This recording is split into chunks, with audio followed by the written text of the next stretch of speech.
我相信當我哋未信耶穌之前，每個人都會講過一啲叫做自我咒詛嘅言語。你唔好以為咧講咗出嚟冇事吓。嗱，點樣自我咒詛咧？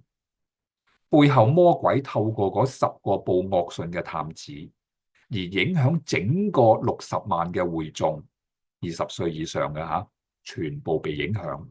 然後佢哋咧就話，以色列眾人向摩西亞倫發怨言。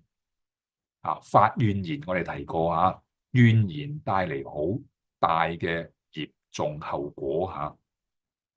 然後咧，全會眾你話起佢啦吓，即係話所有人，除咗呢個嘅即係迦勒同約書亞啦吓，對他們說啦，巴不得我們早死在埃及地。有冇睇到啊？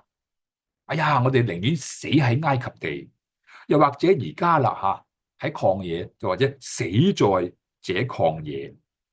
跟住咧喺呢一個嘅怨言當中咧，係毀謗耶和華嘅。點樣毀謗耶和華？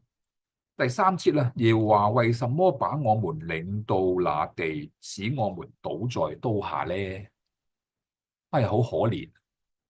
神係一番愛心，一番苦心，用佢嘅大能、神蹟奇事，透過埃及10災，將佢哋帶離開呢個為奴之家。